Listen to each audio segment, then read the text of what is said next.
అదే చెప్తున్నా అండి. ఏ హిందూ గ్రంథాల్లో కమ్మ, కాపు, రెడ్డి, రాజు అని ఉంది. ఇప్పుడు రామాయణంలో రామచంద్ర వర్మ అనే ఏమన్నా ఉందా? పేరేమన్నా లేదుగా.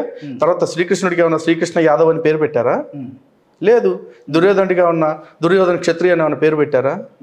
లేదు. పోనీ ఎక్కడా లేవు. ఈ కులాల పేర్లు ఎక్కడ ఉంటాయి?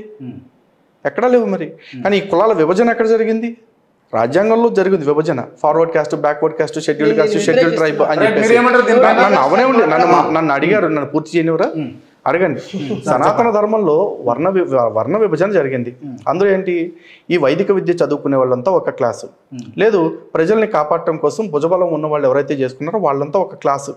ఇదంతా క్లాసిఫికేషనే, కాస్టిఫికేషన్ కాదు. ఇంకోటి, ఈ వ్యాపారం చేసే వాళ్ళు ఎవరైతే ఉన్నారో వాళ్ళంతా ఒక కాస్ట్, ఉత్పాదన చేసే వాళ్ళంతా ఒక కాస్ట్. ఇంతే జరిగింది. ఇది క్లాస్ వారే కానీ కాస్ట్ వార్ కాదు కదా. దీన్ని కాస్ట్ వార్ కింద ఎవరు మార్చారు? మేబీ సమాజంలో ఉన్న కొంతమంది పెత్తందారులు కావచ్చు, స్వార్థపరులు కావచ్చు. ఎందుకంటే కుమ్మరులు కొండలు చేస్తారంటారు, కానీ కుండలు చేసేవాళ్ళని కుమ్మరులు అన్నారు. కానీ కుమ్మరులు అందరూ కొండలే చేయాలని చెప్పేసి అనలా. ఆ కులం తప్ప ఇంకో కులంలో పోకూడదని అనలా. వీళ్ళు ఎంతో ప్రమాదకరమైందని చెప్పి మనుధర్మశాస్త్రంలో మనువే సాక్షాత్తు చెప్పాడు. చేసే కర్మలను బట్టి బ్రాహ్మణుడు శూద్రుడు అవ్వచ్చు, శూద్రుడు బ్రాహ్మణుడు అవ్వచ్చు, క్షత్రియుడు శూద్రుడు అవ్వచ్చు, శూద్రుడు క్షత్రియుడు అవ్వచ్చు, వైశ్యుడు శూద్రుడు అవ్వచ్చు, శూద్రుడు వైశ్యుడు అవ్వచ్చు అని చెప్పి క్లియర్గా రాశారు. మరి మీకెందుకు అది కనపట్లా? నేను ఒక ప్రశ్న అడిగి ఎండ్ చేస్తా, ఒక్క నిమిషం. అంటే ఏ దళిత వర్గానికి చెందిన వాళ్ళు కూడా ఇంతవరకు అంటే పౌరహిత్యం చేయలేదు. ఎందుకు చేయట్లా? మీరు చూడలేదు అంతే. చేసిరా? దాసర్లు అని ఉంటారు, మాల దాసర్లు, మాదిగ దాసర్లు ఇప్పుడు కూడా ఉన్నారు, ఇప్పుడు కూడా చేస్తూనే ఉన్నారు. ఈ పల్నాడులో చెన్నకేశ్వర స్వామి ఆలయం ఉంది, అక్కడ ఎవరండి? మాల దాసర్లు కదా. చాలా మంది చాలా దేవాలయాలు ఇప్పుడు పల్లెల్లో కడుతున్నాం. సమర్థత సేవా ఫౌండేషన్ అంటే ఎక్కువ మోతాదులో చేయాలి అని అంటారు. ఎక్కువ మోతాదులోనే ఉన్నారు. మాల దాసర్లు, మాదిగ దాసర్లు చేస్తున్నారు. మా ఊర్లో గంగాణం తల్లి గుళ్ళో పూజారి చాకళ్ళు ఉన్నారు. అలాగే ఇక కొన్ని దేవాలయాలు ఉన్నాయి. వైదిక విద్య నేర్చుకోవాలి అంటే కొన్ని ధర్మాలు పాటించాల్సి ఉంది, కొన్ని నియమాలు పాటించాల్సి ఉంది. అటువంటి నియమాలు పాటిస్తూ వేదాన్ని ఎవరైనా నేర్చుకోవడానికి సిద్ధంగా ఉంటే టీటీడీ ఇప్పుడు ఎంతో మందిని తయారు చేసి అర్చకులుగా పంపించింది. ఇప్పటికే చాలా మందిని, ఇంకా కొంతమందిని పంపించడానికి కూడా రెడీగా ఉంది. కానీ ఆ నియమాలు పాటించడానికి ఎంతమంది సిద్ధంగా ఉన్నారు? సిక్క పెట్టుకోవడానికి, పంచి కట్టుకోవడానికి, మద్య మాంసాదులు వాటికి దూరంగా ఉండటానికి. ఓకే లలిత్ గారు, మరి లలిత్ గారు అన్న విషయాలపై మీరేమంటారు నరేష్ గారు?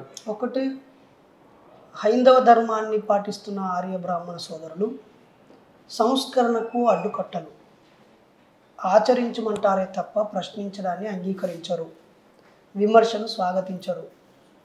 దాడులు, ప్రతిదాడులు, సంహరణలు ఇవే చేస్తారు. ఒకవేళ టీటీడీ సోదరులు మంచి మనసుతో సబ్బండ వర్ణాల వాళ్ళని తీసుకొని చక్కగా వేదం నేర్పించి వాళ్ళను సముచితమైన స్థానంలో ఉంచుతున్నారంటే వాళ్ళకి మనసారా అభినందనలు. జరుగుతుంది అది, అభినందనలు. ఇందాక మీరే అన్నట్టుగా ఎంత శాతం ఊర్లో ఒకరికో ఇద్దరికో చదువు వచ్చినంత మాత్రం ఊరంతా చదువుకున్నట్టు కాదు. 100 మందిలో 2 3 5 మందో నిమ్న కులాల వాళ్ళు పూజారులైనంత మాత్రాన సమానత్వం వచ్చినట్టు కాదు. అంటే నేను పేరు చెప్తున్నందుకు మన్నించండి. ఒక తిరుపతి లాంటి ఆలయంలో ఒక 1000 మంది పూజారులు ఉంటే ఎంతమంది అనేది ఒక లెక్క తీస్తే మేము నోరు మూసుకుంటాం. తర్వాత నిమ్న కులాల వాళ్ళని పూజారులుగా పెట్టండి కూడా మా డిమాండ్ కాదు. ఒకటి నేను కాదు క్రాంతి గారు ఒక విషయం, నేను ఒక శూద్రుడిని, సనాతన ధర్మ గ్రంథాలు అంతో ఎంతో తెలిసిన వాడిని. నేను చెప్తున్నా, నాకే రోజు కూడా నేను వేదన నేర్చేసుకుని బ్రాహ్మణుడు స్థానాన్ని ఆక్రమించాలనో లేదా గర్భాలయంకి వెళ్ళి కూర్చోవాలనో నాకు పెద్ద కోరిక లేదు. అలా చెప్తాను. కాదు అలా అంత లేదు. అలా ఈ రకమైన ఒక ఆవిడని ద్రౌపది ముర్ము గారిని, ఆమె నిమ్న జాతికి చెందిన వ్యక్తి కాబట్టి ఒక పార్లమెంటు లాంటి భవనానికి కూడా ఆమెను పిలవకుండా ఇంకెంతకాలం అండి ఇందులో ఇలా పక్క వాళ్ళకి ఉద్దేశాలు ఆపాదించడం మానాలి. ఫస్ట్ ఉద్దేశాలు ఆపాదించడం మానాలి. ముర్ము గారిని అందుకోసమే పిలవలేదని అంటే మీరు ఏమంటారు? రామాలయం ఓపెనింగ్ అప్పుడు కూడా అదే మాట అన్నారు. అప్పుడు రాష్ట్రపతి రామ్నాథ్ కోవింద్ గారు ఉంటే చెప్పాను వినండి. I believe democracy, Indian constitution, అది ఒక లెజిస్లేటివ్ వ్యవస్థకు సంబంధించినటువంటి ఒక చారిత్రక భవన నిర్మాణం. దానికి సనాతన ధర్మానికి చెందిన వారందరి పిలితే నాకు అభ్యంతరం లేదు. సర్వమతాల వాళ్ళని పిలవడం అర్థం లేదు. ఈ దేశ ప్రథమ పౌరురాలే దానికి అర్హత కానప్పుడు ఇక్కడ ఎక్కడన్నా సెక్యులరిజం ఉన్నట్ట, డెమోక్రసీ ఉన్నట్ట, కాన్స్టిట్యూషన్ ఉన్నట్ట, మొరాలిటీ ఉన్నట్ట, ఈ సూప్రతృత్వం ఉన్నట్ట, అంటే దేశ అత్యున్నత పౌరురాలుగా ఉన్న ఆవిడ, దేశపు ప్రథమ పౌరురాలుగా ఉన్న ఆవిడకి మర్యాద దక్కలేదని చెప్పేసి అంటున్నారు. మరి ఆవిడ ఎందుకు స్పందించలేదు దాని మీద? కింద నుంచి చూసే వీళ్ళకి తెలిసినంత పైనుంచి ఉన్న ఆవిడకి తెలీదా? ఆవిడ ఎందుకు మాట్లాడలా? చెప్పండి. లేకపోతే వీళ్ళే సుప్రీంకోర్టులో వేయొచ్చుగా మరి. లేదు రాష్ట్రపతి గారితోనే ప్రారంభోత్సవం చేయించాలి, రాష్ట్రపతి గారిని పిలిపించాలి, లేకపోతే రాష్ట్రపతి గారికి రాజధాని ఇవ్వాలని చెప్పి అడగాల్సింది మరి. ఎందుకు అడగలేదు కాబట్టి వీళ్ళు చేయలేదా? లేదు, మీరు అడగాలి అనుకున్నప్పుడు చిత్తశుద్ధి ఉన్నప్పుడు వీళ్ళు అడిగి ఉండాలండి. చిత్తశుద్ధి ఉంటే వీళ్ళు అడిగి ఉండాలి. లేకపోతే తప్పు అయితే కనుక ఆవిడ అడిగి ఉండేలా చేయాల్సింది. ఆవిడ అడగలేదంటే అక్కడ తప్పు జరగలేదని సంథింగ్ ఏదో రీజన్ ఉండి, లేకపోతే ఏమైనా రాజకీయ కోణాలు ఏమైనా ఉంటాయి అక్కడ. రాజకీయ కోణాలు ఏముంటే ఆవిడ భారతీయ జనతా పార్టీ సభ్యురాలు కదా, అంతకుముందు భారతీయ జనతా పార్టీ తరఫున గవర్నర్ గా పనిచేశారు, అంతకుముందు పార్టీ కార్యకర్తగా ఉన్నారు ఆవిడ. సొంత పార్టీ వాళ్ళని రాష్ట్రపతి స్థానం ఇచ్చి గౌరవించిన వాళ్ళు ఆ రోజు కార్యక్రమానికి పిలవలేదు అంటే ప్రోటోకాల్ ఏదన్నా డిఫరెన్స్ ఉండొచ్చు. అక్కడికి తీసుకోకుండా అంటే మరి ఒక గిరిజన స్త్రీని రాష్ట్రపతి స్థానంలో కూర్చోబెట్టారు, అది మాత్రం మంచి అనిపించట వీళ్ళకి. అక్కడ మనుధర్మం కనపట్ల. కేవలం పార్లమెంట్ ఓపెనింగ్ కి పిలవకపోతే మాత్రం అది మనుధర్మమా, మనువాదమా? ఈ డ్యూయల్ స్టాండర్డ్స్, హిపోక్రసీ ఇంకా ఎన్నాళ్ళు, సెలెక్టివ్ సింపతి ఎన్నాళ్ళు ఇట్లా? క్రాంతి గారు చెప్పండి. లలిత్ కుమార్ గారు ఏదో బీజేపీకి వత్తాసు పలికినట్టుగా, కేంద్ర ప్రభుత్వం ఏదో తన ప్రభుత్వం అయినట్టుగా, తాను బీజేపీ ప్రతినిధి అయినట్టుగా ఓన్ చేసుకొని మాట్లాడుతున్నారు. మోడీ గారు నరేష్ గారు నేను బీజేపీ వ్యతిరేకి అన్నట్టుగా మాట్లాడుతుంటే నేను బీజేపీ అనుకూలమే అనుకోండి. మీరు చెప్పండి. వన్స్ ప్రైమ్ మినిస్టర్ అయ్యాక ఆయన బీసీ అయినా, ఎస్సీ అయినా, ఎస్టీ అయినా, బీజేపీ అయినా, కాంగ్రెస్ అయినా, వీ షుడ్ రెస్పెక్ట్ హిమ్. ముఖ్యమంత్రిగా టీఆర్ఎస్ అయినా ఎవరైనా చేయాల్సిందే. మరి అలాగే రాష్ట్రపతి మనువాదం అని ఎందుకు ఆపాదిస్తున్నారు వాళ్ళకి? రాష్ట్రపతి గారిని పెట్టకపోవడం అనే దాన్ని బాధ్యతలో ఉన్నటువంటి వాళ్ళని విస్మరించి మాలాంటి వ్యక్తులు కోర్టుకు వెళ్ళాలని సూచించడం ఎంతవరకు సమంజసం? భారతీయ జనతా పార్టీ మీద విషం కట్టడం కోసం నేను భారతీయ జనతా పార్టీ కాదు, కానీ భారతీయ జనతా పార్టీ చేసిన పనే మాట్లాడితే అబ్దుల్ కలాం గారిని మతానికి అతీతంగా హిందువు కాకపోయినా ఆయన రాష్ట్రపతిగా కూర్చోబెట్టారు. రామ్నాథ్ కోవింద్ గారు ఆయన దళితుడు అని చెప్పేసి అన్నారు, ఆయన కులానికి అతీతంగా కూర్చోబెట్టారు. ఇప్పుడు గిరిజన మహిళ అని చెప్పేసి అంటున్నారు ముర్ము గారిని, ఆవిడని కులానికి అతీతంగా కూర్చోబెట్టారు. అక్కడ కులాన్ని చూడలేదు, ఏ కులాన్ని అనుకోలేదు. కానీ వీళ్ళు వచ్చి వాళ్ళ కులాన్ని ఆపాదిస్తా ఉన్నారు, తక్కువ కులం ఎక్కువ కులం అని చెప్పేసి. రాష్ట్రపతి స్థాయి దేశ ప్రథమ పౌరురాలుగా కూర్చున్నాక ఇంకా కులము స్థాయి కులము లేకపోతే ఈ చిన్న చిన్న అట్ల కట్టేస్తున్నారంటే దాన్ని ఎలా అర్థం చేసుకోవాలి చెప్పండి? ఈ దేశ ప్రజాస్వామ్యాన్ని, ఈ దేశ సెక్యులరిజాన్ని, ఈ దేశపు రాజ్యాంగాన్ని ఎంత చూడండి. అర్థం చేసుకుంటున్నామంటే ఒక ముస్లిం ఆయనని మేము రాష్ట్రపతిని చేశాము అని చెప్పడంలోనే కుల అసమానతతో కూడిన భావాజాలం ఉందనుకుంటున్నాం. ఒకటి అంతే. నేను బీసీ ప్రధాని అని చెప్పుకోవడాన్ని ఆయన చేసిన పొరపాట మేము ఆపాదించడమా, లేకపోతే ఒక గిరిజన మహిళ అని చెప్పడంలో రాష్ట్రపతి అనొచ్చు, ప్రధాని నేను బీసీ అని చెప్పుకోవడం అంత దారుణమైన అబద్ధం అండి. వినండి బ్రదర్, వినండి. క్లైమ్ చేసుకున్న వాళ్ళని అంటున్నాను. I'm not a politician. But you are talking politician. You are talking like a politician.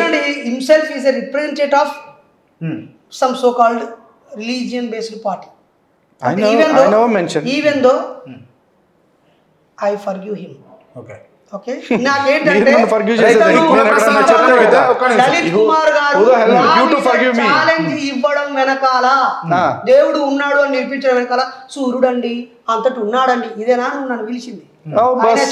నేను నా గ్రంథం ప్రకారం నేను దేవుడిని చూపించా, నేను రోజు చూస్తున్నా అంటే దేవుడిని ఎలా చూపిస్తాను నమ్ముతాడు అడగండి. దేవుడిని క్రాంతి గారు దేవుడిని ఎలా చూపిస్తాను నమ్ముతాడు అడగండి. సోషల్ మీడియా ద్వారా దేవుడిని ఎలా చూపిస్తాను అడగండి. తాను దేవుడిని చూపించేశాడంట. దేవుడిని ఎలా చూస్తే నమ్ముతాడు అడగండి. దేవుడిని ఎలా చూస్తే నమ్ముతాడు అడగండి. దేవుడిని ఎలా చూస్తే నమ్ముతాడు అడగండి. దేవుడిని ఎలా చూస్తే నమ్ముతాడు అడగండి.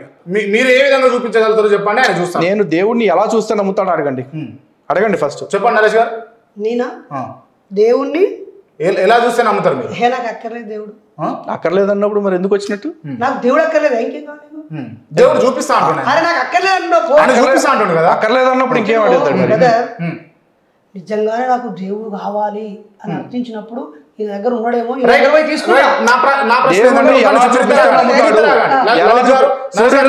నమ్మన్నాడు. మరి ఎలా చూపిస్తాను?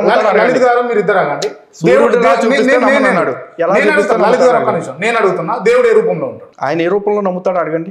మీరు చెప్పండి. ఆయన ఏ రూపంలో చూపిస్తే నమ్ముతాడు అడగండి. మీరు చెప్పండి సార్. ఆయన ఏ రూపంలో చూపిస్తే నేను దేవుడిని అన్నిట్లో చూస్తా, ఇందులో కూడా దేవుడు ఉన్నాడు నాకు. నాకు ఇందులో కూడా దేవుడు ఉన్నాడు. రైట్. ఆయన గత ఇంటర్వ్యూలో ఏమన్నారు అంటే దేవుడు అక్కడ ఉన్నాడు, ఎక్కడ ఉన్నాడు, ఎక్కడ పడితే అక్కడ ఉన్నాడు అంటే ఆయన స్పష్టంగా ఏమన్నాడంటే మా భార్య స్నానం చేసే దగ్గర అక్కడ ఉండకు అని అన్నాడు ఆయన. మాకు ఉపనిషత్తుల్లోనే క్లియర్ గా ఉంది, యచ్చ కించిత్ జగత్ సర్వం దృశ్యతే శ్రూయతే పివ అంతర్బహిష్య తత్సర్వం వ్యాప్య నారాయణ స్థితః. ఈ సృష్టిలో కనిపించే God is a creation of human weakness అని చెప్పేశాడు. ఈ సృష్టిలో ఆయన ఏదో సంస్కృతంలో వాళ్ళు మాత్రమే రాసుకున్న గ్రంథాలు, వాళ్ళు మాత్రమే చదువుకొని ఇతరులు చదవకూడదు, చదివితే కళ్ళు వీకెత్తాం, నాలుకలు కోసెత్తాం, షోలలో సీసం మొత్తం, చెంబు కులాలో నడిపి తలనరకెత్తం అని రాసుకున్న గ్రంథాలు, లేదా వాటికి 100 రకాల ప్రక్షిప్తాలు ఇచ్చి ఒక పదానికి 10 రకాల అర్థాలు పెట్టుకొని ఒక స్క్రిప్ట్ లేని ఉత్తర భారతదేశానికి సంబంధించినటువంటి సంస్కృత పదానికి ఒక శ్లోకం చెప్పి ఇదే నమ్ము అంటే ఎడ్డి ఎవరు అనుకుంటున్నా? ప్రపంచం చూస్తే నవ్వుతుంది. ఒక హిందూ కాదు, అన్ని మతాలలో ఉన్న లోపాలను చూసి నవ్వుతుంది. అక్కడ యూరోప్ కంట్రీస్ లో చర్చిని పక్కకు పడేసి పబ్బులు గాను, క్లబ్బులు గాను, హోటల్ గాను, రెస్టారెంట్లు గాను, జిమ్ములు గాను, స్కూల్స్ గాను మార్చేశారు. ఇస్లాం కంట్రీస్ లో కూడా తిరుగుబాటు మొదలైంది. కానీ ఇక్కడ మాత్రం గో బ్యాక్ క్రాంతి గారు అనే కాడికి